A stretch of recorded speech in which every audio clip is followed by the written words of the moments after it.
The Connection Show, inspiring hope, health, and healing, sponsored by Braveheart Workshops Live with Jill Reynolds. And joining me today at the Branson Film Festival in Branson, Missouri, is Gary Ivey. I just ran into him, and welcome, Gary, to the show.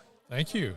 Good to be here. Well, awesome. We are so grateful that you'd come on and introduce yourself to the audience. So, Gary, at our show, we love taking people on a journey of connecting the dots of their story from their childhood and bringing it forward, sharing with us any hardships or struggles you may have gone through in your life and anything in your life that transformed your life to being who you are today. So if you can take us back in a time capsule back to your childhood and bring them for us forward to what you are doing today. Well, going back to my childhood is a long trip because I just in January had my big 7-0 my birthday, so it was a while ago.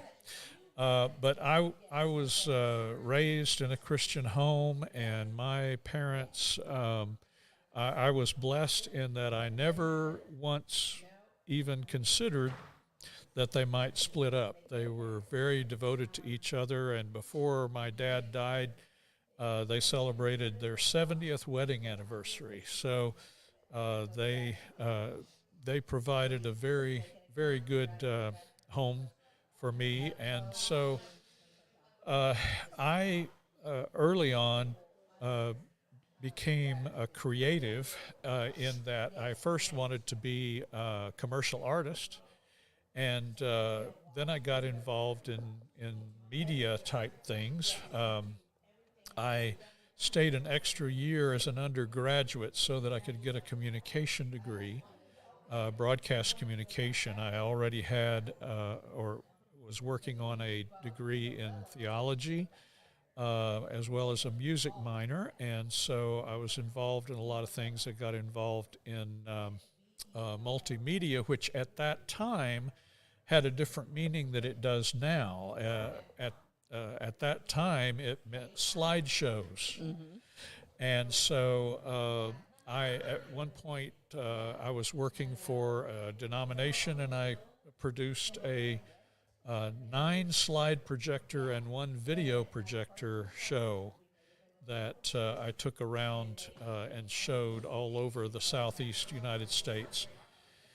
And then I wanted to get into Christian film.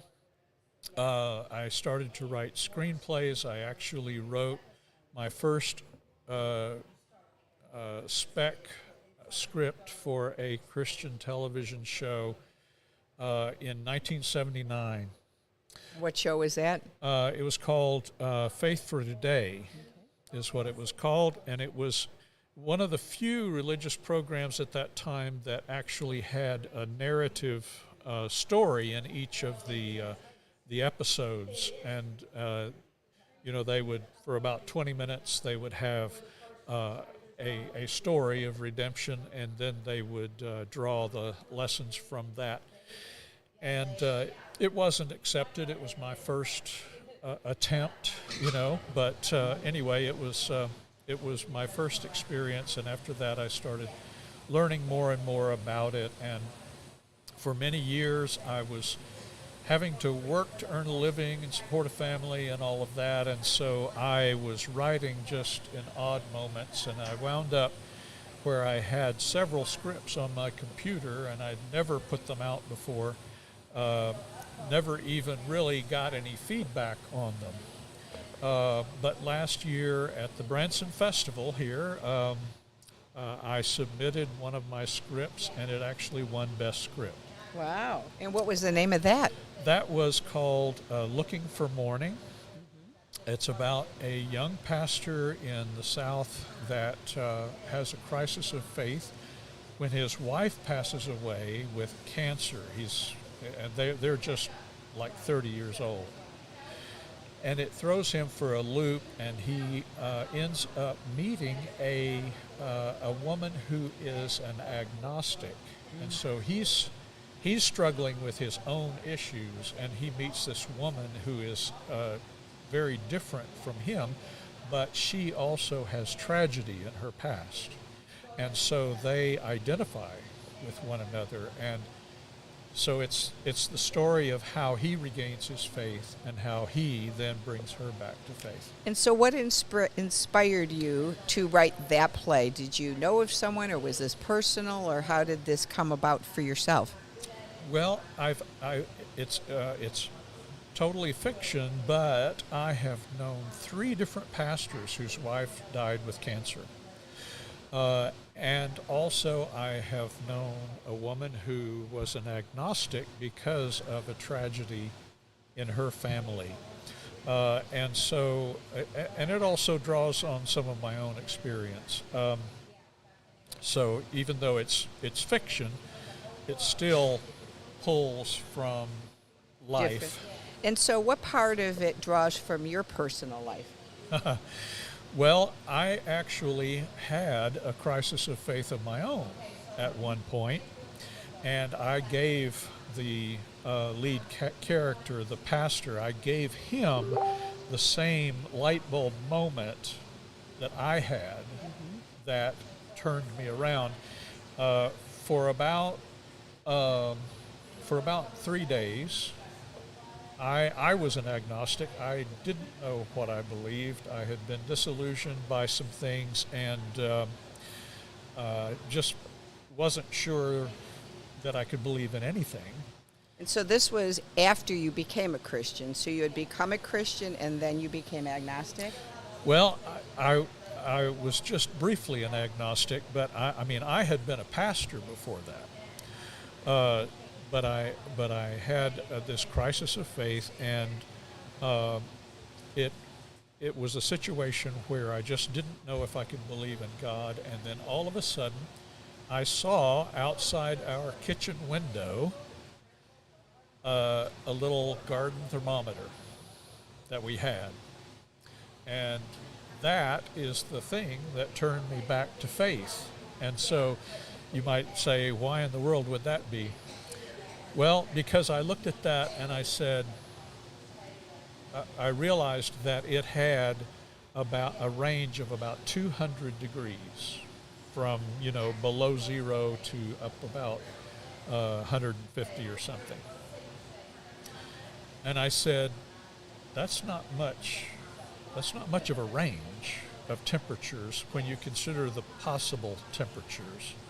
The surface of the sun is like 8,000 degrees, and I live on the island of Hawaii where we have active volcanoes, and lava is like 2,000 degrees, and none of those things could be measured on that little garden thermometer. And that led me to the point of saying, there has to be a God, because otherwise, those possible temperatures could fluctuate all over the place and we'd all be wiped out. And so are you willing? I always use the word willing because I don't want to push someone before they're ready. Are you willing to share with us what that situation in your life was that rocked your faith to the point of becoming agnostic, leading into being an agnostic? Yeah, I'm going to not reveal the name of the organization and so forth, but I was involved in a church that a lot of Christians consider a cult or whatever. Not everybody does, but some do, and the organization does have some cult-like tendencies, and some people who experience it like a cult. There's a spectrum of attitudes and practice, but when I came to the conclusion that church, that denomination, was not legitimate, it pretty much pulled the rug out from under my faith, because I had been in there my whole life, and it was tied up in my identity. So did you then have some type of like a spiritual awakening where you can mark a date now that you actually invited Jesus into your heart as your Lord and Savior? Well, I believe that the Lord had been planting seeds for years. And so there were influences in my life where he was leading me along. And so I definitely, I don't know that I have a specific point that I would point to as that was the day, because I was baptized at 9 years old, and there was a man at that point who was sharing the gospel as it really is, even though it was in this organization that did not do a good job of sharing the gospel. And then later on in college, there was another man that also was really sharing the straight gospel. And those actually led me to the point where I concluded that I had to leave. And so then I went to a number of different denominations over time, and that kind of helped me to sort out what I believed and what direction I needed to go. And so are you a member of another church now back at home? You're living in Hawaii, Gary? Yes. Yeah, we're attending a non-denominational church that is very similar to Assemblies of God or something of that nature. So do you feel like you're drawing closer and closer to God? Oh, yes. Yeah. Yes. So I understand you have a new book out right now called Backlash. If you can share a little bit about that book with us and how that came into fruition. Well, Backlash is not strictly a Christian novel, but it's about a young woman who becomes the CEO of an oil company when her father dies.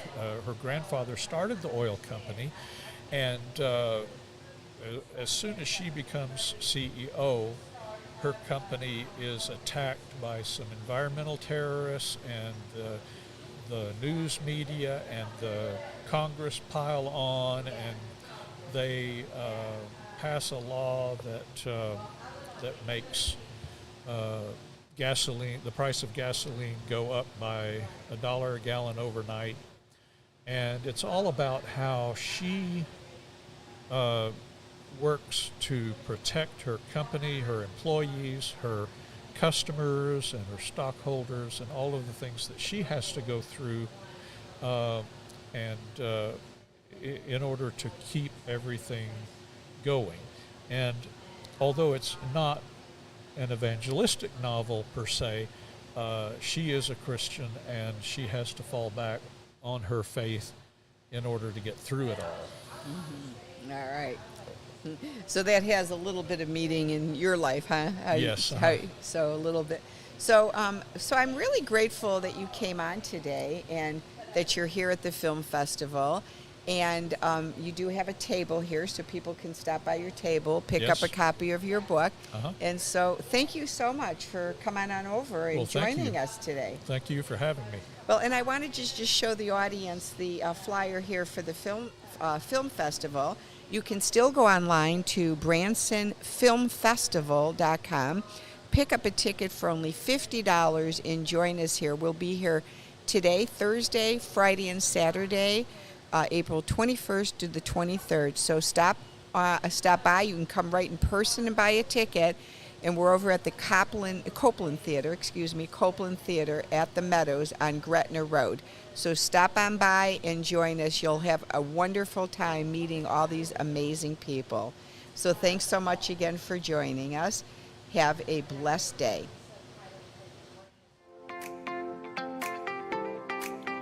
Thanks for joining us today on The Connection Show. where we bring you stories that will transform your life. The Connection Show would appreciate your support.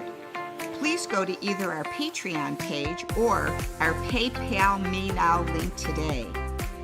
We love our podcast show guests and appreciate our listeners and YouTube subscribers. Please go to our YouTube channel called The Connection Show and Braveheart Workshops and subscribe now. Remember to click the gray bell in the All tab so you don't miss any upcoming episodes.